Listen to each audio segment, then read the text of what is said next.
Good morning. Okay, so let's just move on now to the nation. 2023 presidential ticket splits PDP as aspirants move into 3 camps. 72 million telephone lines partially deactivated. Train attack, 7 passengers still missing, says NRC. Appeal courts reinstate 11 sacked Ekiti varsity workers. Why I want to be in the Senate by Oshomole.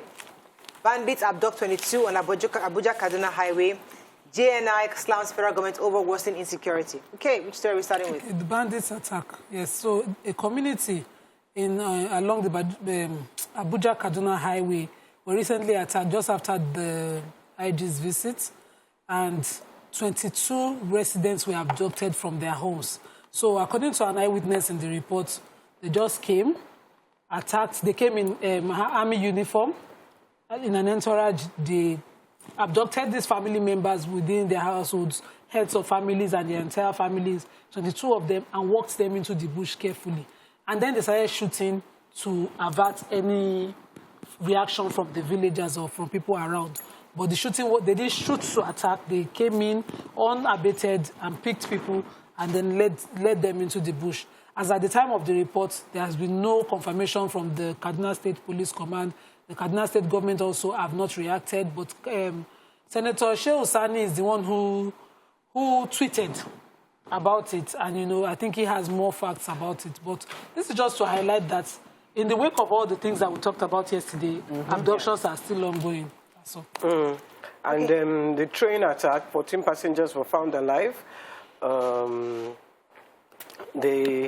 MD of NRC could not confirm whether the passengers are insured.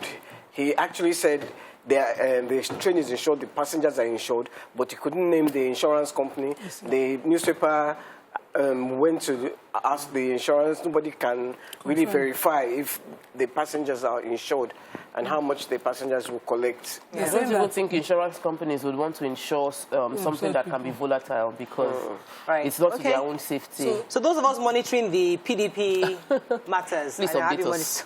They've been going back and forth. Now, there was the issue of how they're going to decide the presidential ticket.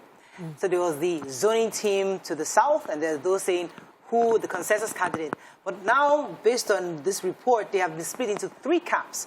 One is the free contest opponents, and that includes Atiku, Amadu Fintiri. The pro-consensus group, those are the ones that they're asking, that those who can actually have the capacity to win the elections. That's Tambuwal, Bala Mohammed Saraki, and Muhammadu Hayatuddin. And then they're the pro-zoning, that's the pro-power shift promoters. They're saying power should shift down south. That's Nyesom Wike, Kweazu, Sheyi Makinde, and Ifeanyi Ugwuanyi. Now, these 3 camps are still lobbying amongst themselves. Interestingly, the power shift promoters went to the north, they went to go see IBB. While those who are saying pros, consensus came down south to come and see the governor, the Obaseki. So they're trying to lobby and try to get that final decision from all the fathers of the party. We don't know how far this is going to go. We don't know how long this will lead. We're just hoping that very soon we can now have a consensus candidate for PDP, because these are the intrigues that makes politics interesting, but at the same time we need to have a direction from the party so that we're clear. Some people are happy that there's a fight there's in the real camp. politicking. I'm enjoying this. We're seeing that they're actually going around to lobby each other. That's what democracy should really be about. Let me take the reply of the Minister for Information, Alhaji Lai Mohammed, to former President Obasanjo.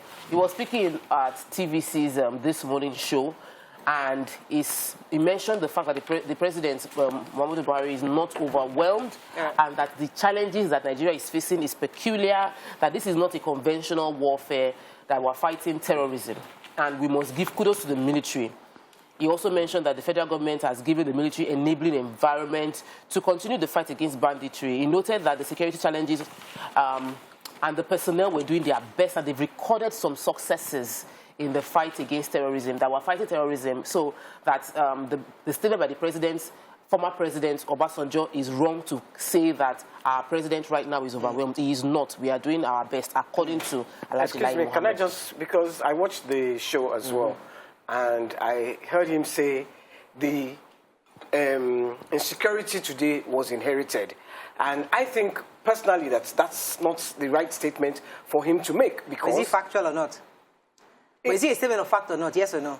First of all, let me first tell you. The reason you came into power in the first place was because was one of the things you said you were going to fight. Now, wait, at that time, the insecurity was in the northeast, Borno alone. Today, it's Niger, Katsina, Kaduna. You are hearing it everywhere. You're hearing kidnapping. We don't know whether it's Boko Haram. We don't know whether they are bandits. We don't know whether they are terrorists. Instead, just say we are battling it. Don't tell me you inherited it, because that was the reason why you came into power in the first place. Point taken. That's fair enough. Moving on now to the Punch. Heavy criticism for federal government as 24 states lose foreign investments. Picture here of NYSC inaugurating Skills Acquisition Center. Grieving husband tackles Lagos hospital as wife dies during childbirth. Angry youths block Lagos-Ibadan Expressway, protest bad governance. Appeal court reinstates 118 sacked Ekiti varsity workers. Brain drain. Nigeria has over 300,000 doctor deficit, says NMA. Train attack, reps grill security chiefs today. 146 passengers unreachable. And Saraki Tambuwa Mohammed moved to block zoning. PDP may favor consensus. Okay. Let's start with the NYSC. The picture story, I'd like that. The DG NYSC inaugurated the Skill Acquisition Center, but it's in Nasarawa, Kefi in Nasarawa. And this acquisition center has fully equipped with 100 industrial sewing machines for those who need to learn that. There's a water factory for those who can learn packaging of waters and all of that. They have bakery, they have garment center, for making full clothes and all of that. And we had the governor of Nasarawa commending the DG. I think this is the way to go, and I hope that it can be replicated across board, because now people need the skills to at least start life with. Yeah. If you're on NYSC, it is not your business if one school is failing to just go and be used by a school owner. Like, the idea that in the past DGs had. Now you're on camp, during camp as an NYSC worker, you can have your day that you learn those skills. Right. When you graduate, you can decide on which business, which skill you want to harness and, grow upon and develop. And I think this is the way to go. Well done, sir. I actually appreciate the effort as well. There's room for improvement across many industries, but this one they are getting right. They are getting this I wanted to talk about the grieving husband whose wife died. She had registered in Anambra State, but then she moved to Lagos. He works in Anambra State. She came to Lagos to the Medville Global Health Center, and when she went into labor, she went into hospital. His sister was in the hospital with her. They now said, after she had been in labor for some hours, and they now said, she had to have a cesarean. They called him, and then he gave his permission. Consent, and then she went into the theater. After a few hours, he kept calling, I think 1 a.m. or so. He kept calling that, what's happening? He wasn't around. He wasn't around. It was his sister that was with her. They gave permission for cesarean. I think at the last minute, they now said to him, they want to cut her womb. And he said, why cut her womb? No. So cesarean, they'd done the cesarean. Baby was fine. The baby was fine. No, the baby was not fine. Because by the time he now took a plane, he said with the seat at home in Enugu, he still managed to come to Lagos that morning. When he got here, he met his wife's corpse. He met her corpse, and the baby could not breathe. The hospital refused. He got an ambulance. He rented the ambulance for 100,000. He got an ambulance to take the baby to Luth. They said no until you pay. They didn't. No, the hospital. They didn't release the baby. Till he had to pay. He was now struggling to pay the money. They said he has to pay 500,000. That was when he now he first paid 100, then 150, then I think he sought around for the money. Did the baby survive? The baby is in intensive care. So we're not sure. We need to start suing medical facilities for negligence, because until we do, there's repercussion. And I know that the medical sector is a business. I have a story on the medical sector. They had their annual general meeting, and the Nigerian Medical Association general meeting. We'll talk about that a bit. Let me go on a quick break. When we come back, we'll continue with the review. Stay with us. We'll be right back.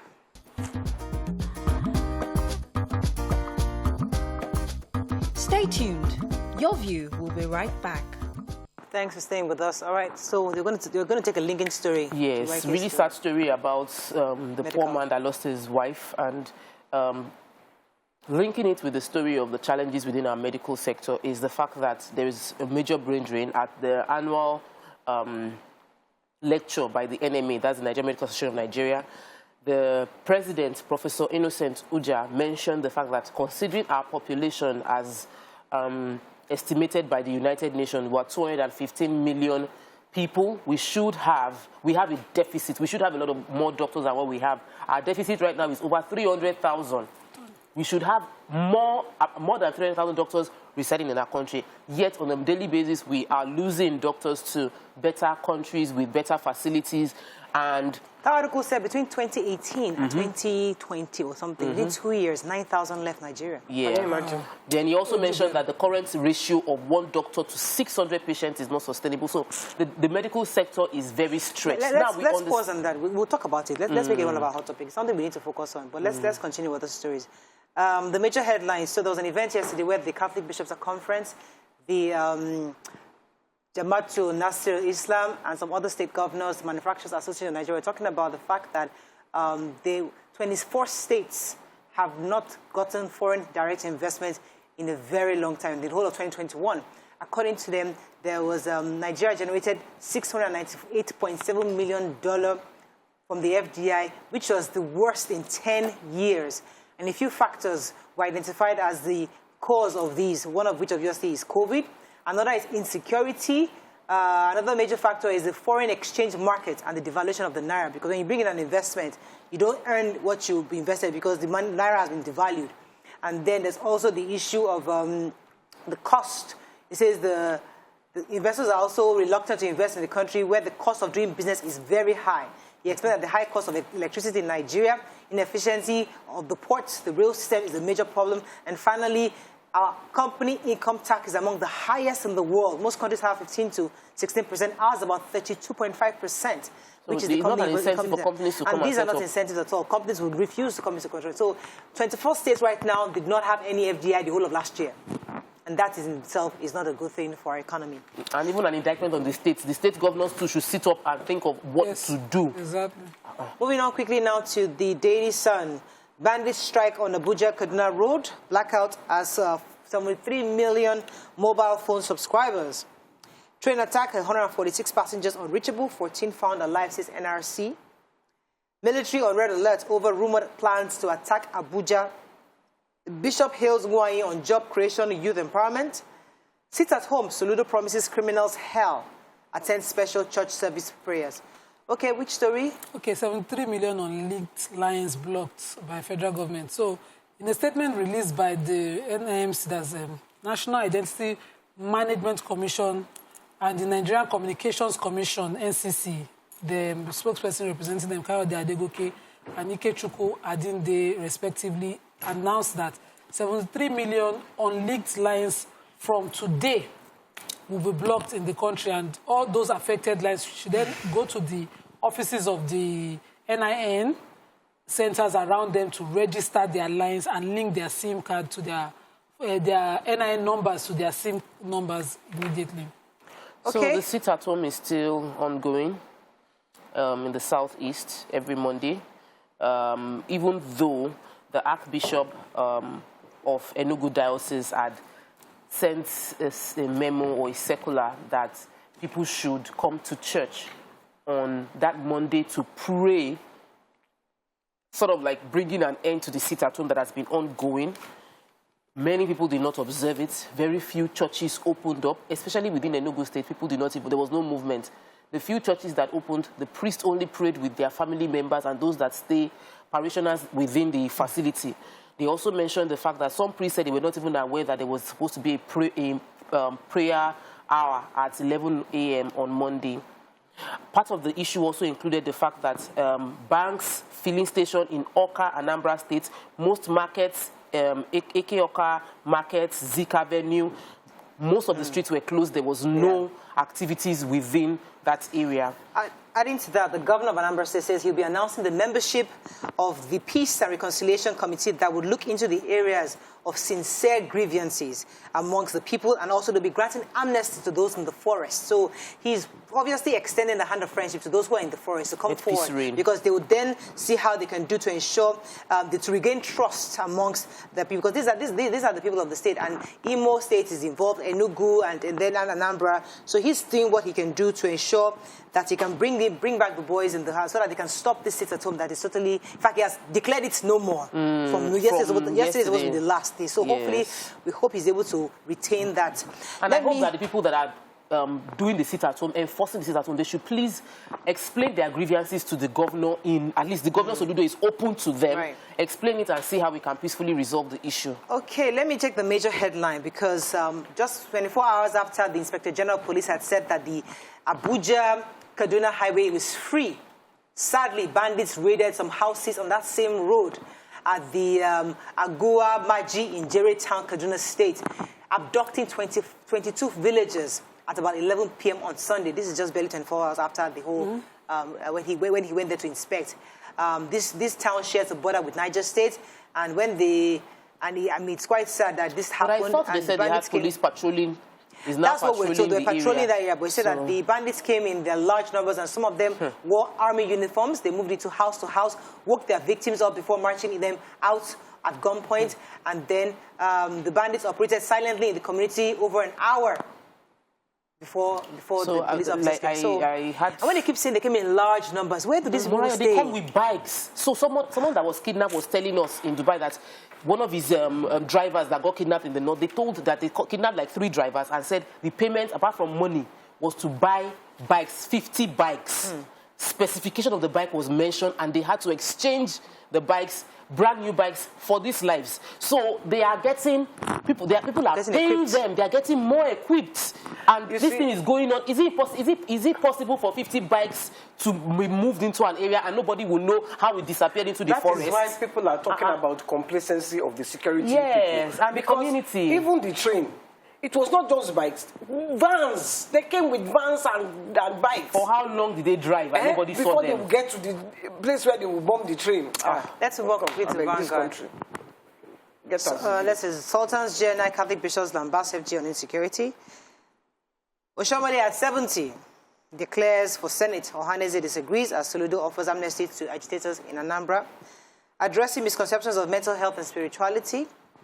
Why we sacked Abuja Imam who preached anti-government sermon, says the mosque committee.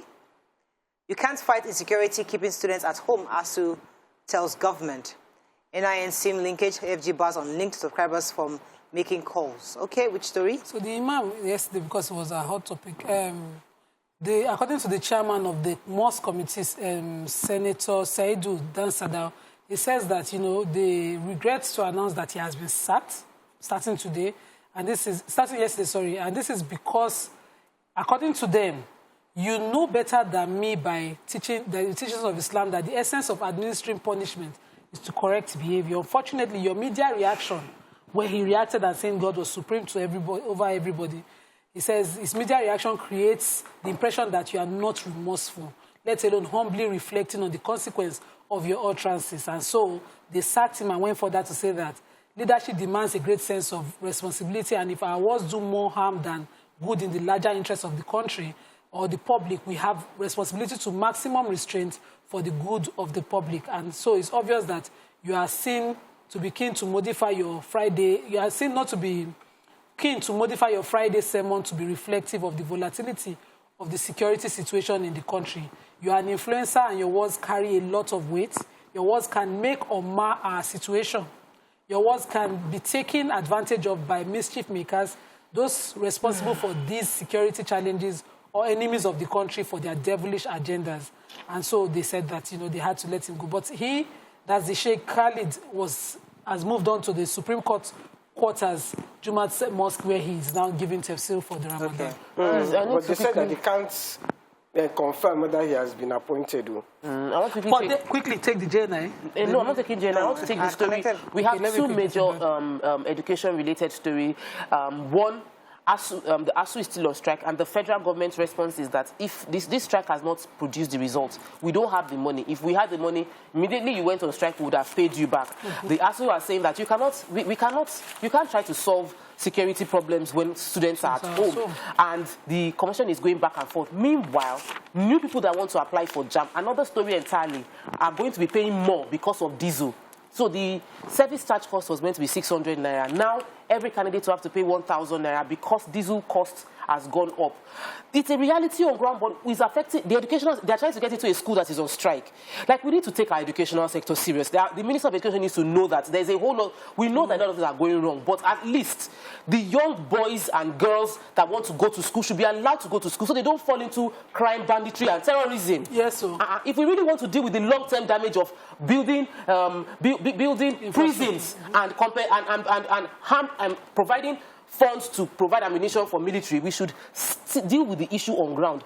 Let the young boys be in school. Let the young girls be in school. Make education available for people. All right, let's move on. Another topic. I wanted to link the imam to the major headline. So the Sultan, in a statement signed by him, was speaking, and he said that any government that cannot provide security for its citizens has no moral justification to exist. Is this a statement that is inciting? Can the Sultan too be suspended and then later sacked? Exactly. Thank you for that, Sari. I was going to talk about that too because they are lambasting. Because you don't want to hear truth. Well, thank God it's the mosque committee. That is not the entire... Are you sure it's Senator Saidu? That's anyway, let me evoke.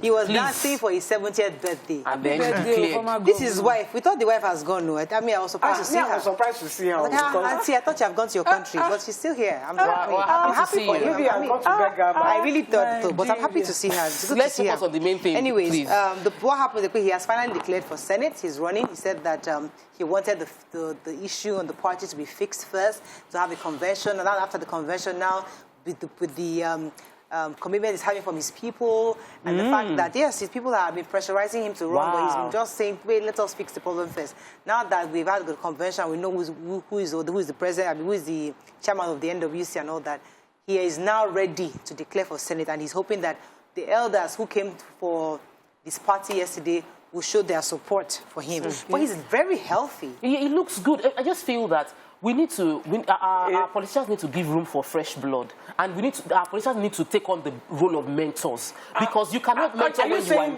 Everybody should marry young. No, across the world, there are older people. I'm not against older people. I'm saying that let's have fresh ideas. Mentor people behind the scene.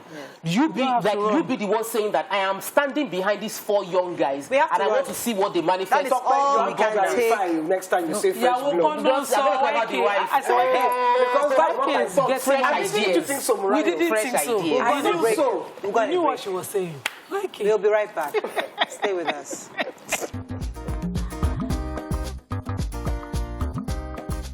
Stay tuned. Your View will be right back.